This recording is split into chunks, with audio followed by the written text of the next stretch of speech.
People in Sault Ste. Marie are feeling the blow today after a major steel plant announced sweeping layoffs.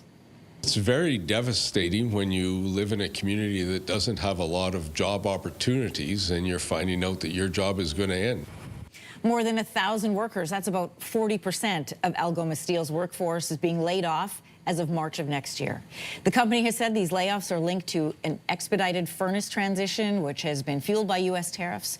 So what does this mean for the city at large? We're joined for a closer look this morning by Matthew Shoemaker. He is the mayor of Sault Ste. Marie. Thank you for being with us. Thanks for having me. Mayor, what does it feel like in Sault Ste. Marie right now? What are the conversations people are having at the grocery store and in coffee shops? Yeah, it's a pretty anxiety-riddled time, and you know, the news is being received grimly as it ought to be. This is a big percentage of our population. This is a big percentage of our active workforce that's being given notice that their jobs will be terminated in March, and it's going to have a huge ripple effect in the community. Let's talk more about that. These layoffs were expected as part of the plant's transition. They came a year earlier. If employees aren't retrained fast enough, and my understanding is they're not even eligible to be retrained until the layoffs kick in March, where will residents go? Yeah, that'll be a real problem if they're not retrained. And frankly, there are not 1,000 positions available in the community, and certainly not at the rate of pay that Algoma paid. It's, you know, the premier employer in town in terms of salaries and benefits, so it's the place where people strove to end up. So if they wait until the layoffs happen, I think that's a dereliction of responsibility in terms of the Ministry of Labor and the federal government from what they could be doing to anticipate this. But also it would mean that people would either have to leave the community or travel to work in northern mines hours from here, weeks in and weeks out. As the mayor, how do you feel that ripple effect of migration out of your city? Well, it would be devastating in a number of ways. First off, in terms of community cohesiveness, I think we are in the Sioux like one big family, and we support each other, and we're being called upon to support one another in this very dark day.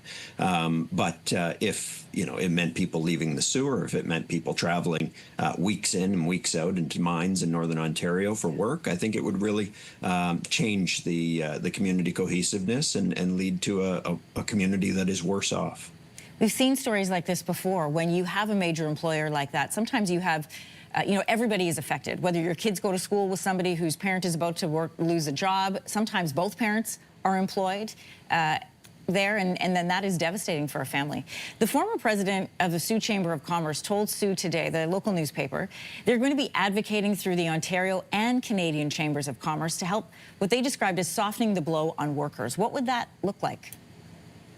Well, we're doing that advocacy right alongside with the federal and provincial governments as well. So what that looks like, or what that could look like, is two things. From the federal and provincial perspective, the Sioux has put in a request for a port to be developed on Algoma Steel's excess land.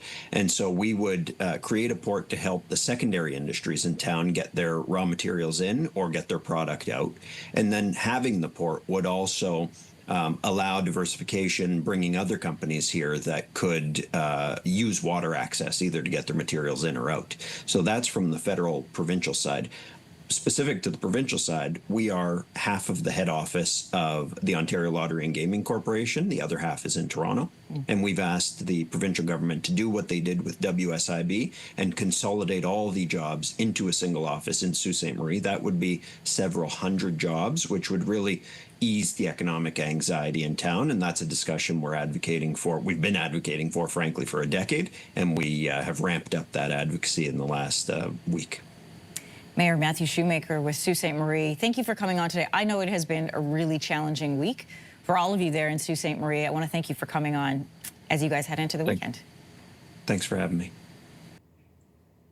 If you like that video, make sure to subscribe to the Your Morning YouTube feed, where you can find all kinds of new content posted every weekday morning.